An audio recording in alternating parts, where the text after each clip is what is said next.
The holiday season is almost here, but is your marketing ready? Maybe you got distracted. Maybe the year went a lot faster than you thought it was going to go. I know for a lot of us, that's a true thing.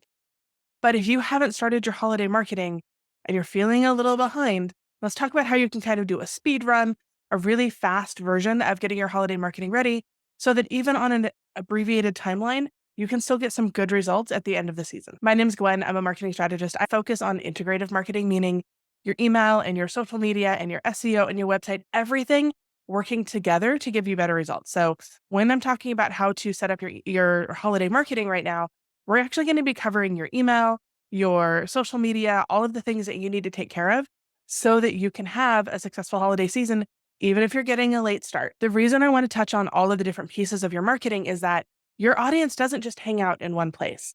They are in multiple places. And by showing up in multiple places where they are, you are staying what we like to call top of mind. You are showing up in front of them over and over so that if they meant to, which I'm sure that you've done this, right? You meant to make a purchase, you meant to, buy from your favorite designer or your favorite artist or whatever, but maybe your credit card or your debit card wasn't handy. Maybe you weren't in a place where you could do it easily. Maybe you wanted to look on their website instead of doing it from your mobile device or opposite, however you like to shop. So this is a really common thing and people mean to make purchases. They just get distracted. So when we're talking about an integrated marketing approach, we are going to show up in all of the different ways so that your audience can actually see you, remember you, and actually follow through with making a purchase. As I said, we're going to talk about getting your holiday marketing going on a really short timeline. We're going to plan your holiday marketing, but on a speed run, on a very abbreviated kind of way, because you don't have a lot of time. If you have time or you want to go back to it later, I do have an hour-long holiday marketing training that I will link so that you can go and watch that. But a lot of the stuff in there assumes that we have more time than you actually have. So we're just going to focus in this video on the things that are going to actually have a good return for you as quickly as possible. And we're going to start by building kind of an order of operations or a roadmap, if you will, for your holiday marketing so that you are hitting all of the important parts and nothing gets left out. First things first, if you're planning any kind of Black Friday, Cyber Monday, Small Business Saturday, any kinds of those promotions, this is the time, if you haven't already planned them, to sit down and figure out what you're going to offer, what the discounts are, how you're going to deliver that. If there's any discount codes, any of that, that's all what we need to think about first, because that's going to inform more parts of our marketing. You don't have to do Black Friday promotions, Small Business Saturday promotions, Cyber Monday promotions, at least in the discount sense. You can definitely talk about your business, but you don't necessarily have to give discounts. If you're going to have any seasonal promotions, now that you know what they are, the first thing we're going to do is reach out to your email list, because this is your warmest audience. These are people who liked you enough or trusted you enough or were interested enough in what you offer to give you their email address. And in this day and age, giving somebody your email address, it's a pretty big deal. So we want to treat them first. We want to take care of them first. So reach out to your email audience and send them an email letting them know what your specials are going to be. Even if they're not necessarily live until the day of, you want to let them know that they're coming so that they can plan ahead, because they're busy, they're distracted, there's a lot going on. So if you are planning any discounts or any specials, we want to let them know that they're coming, or you might want to open those discounts early to your email list to see how they respond. While you are sending an email to your list, you're already logged into the program, go ahead and create 2 to 4 more emails to send to them before the end of the holiday season, letting them know what your offers are, reminding them that you have the offers, reminding them that you are there, highlighting different products. There's a lot of things that you can do in your email marketing. And if you sit down and you get all of your email marketing done and out of the way first, number one, like I said, your warmest audience is going to be taken care of.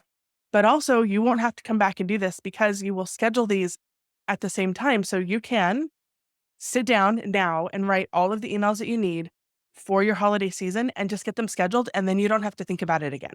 Another important thing to think about when you are sending these emails to your list or when you are scheduling them is, if you ship products, what are your holiday deadlines? That is another piece that is really important, because not only do you have holiday shipping deadlines, but if you are packaging, if you're doing any of those things, you also have to think about how long that takes you to get that done. You actually need to figure out not just when the last shipping date is, but when is the last date that you want to take orders so that you can confidently get your orders out by those shipping dates so that people who have made a purchase get their gifts in time. So after you've determined any holiday specials that you're doing, you've sent an email to your list, you've scheduled emails to your list.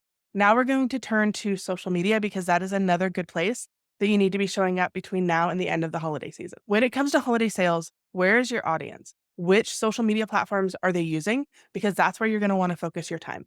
And beyond that, what are the things that they tend to respond to? This is one of those times where being aware of your analytics and understanding how your audience responds to what you post is a really good thing to look at. But we can also think about, what do you respond to? As a shopper, if you were shopping online or you were scrolling online, what's the thing that gets your attention? What's the thing that makes you want to either learn more about a product or straight up make a purchase? Because you can use your own experience and apply that, at least in some ways, to how your audience is going to respond to what you're offering. Because I'm guessing what you're thinking about is things that are interesting, things that are engaging, and things that grab your attention. So your posts also have to be interesting, engaging, and grab attention. When you're thinking about that, think about, what can you do to make your own posts more like what you would want to see if you were making a purchase? We also need to talk about frequency. And normally, I'm not a fan of posting just to post on social media. I don't think that that's a good strategy. However, when we're talking about holiday marketing, there's a lot of noise out there, and there's only so many times that you can post. Like, if you're posting once a week and we have 4 weeks until the end of the season, is 4 posts going to be enough to get in front of your audience? Probably not. Is 6 posts? Maybe. It's going to depend on your business and your audience and your goals. And there's a lot of things, and I don't know your business, so I can't give you anything specific. But I do want you to think about increasing your posting frequency, and not just if you're talking about Instagram, not just your main feed frequency. I also want you to think about using your stories, because that is a really good place to show up over and over. They disappear after 24 hours, so you can post more regularly, more frequently. And they disappear after 24 hours, so you can post more frequently without it bogging down your main feed. And you might be thinking, I don't want to be that person. I don't want to post and be annoying. Like, I can't do that. Here's the thing. People are busy. They are distracted. There's a lot going on right now. And there's only so many weeks between now and when the holiday season ends. So if your goal is more sales, you have to get strategic about deciding to show up more, to promote more, and to be louder and more visible, so that you can have a good holiday season at the end of the year. It's also a really good thing to remember that this is temporary. This is not something you're going to keep up for the whole year. And I also think, if you think about the big box stores, you are probably going to get, if you're not already getting them, a ton of emails from them. Do you get mad? No, because they're trying to sell you something. You know that they're trying to sell you something.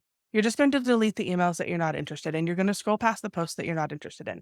But if you are only sending one email, because you only send one email a month and you refuse to send any more, between now and the end of the season, between now and the end of the year, that's like one email.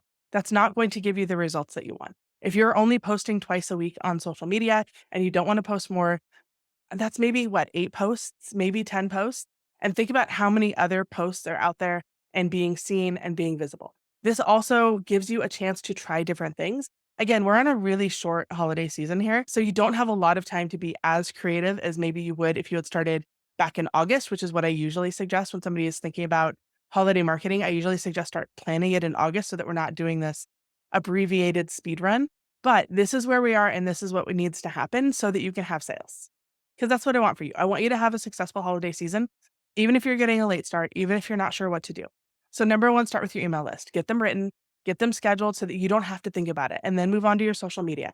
And the more social media that you can schedule, the better. Not just as far as frequency, but as far as taking work off of your plate. Because as we get closer to the actual end of the holiday season, as orders come in, as you have a lot of things going on, you're going to get distracted, and it's going to fall off your list or to the bottom of your to-do list, and you're going to mean to do it, but you're not going to. So my best suggestion is to block off 3 hours.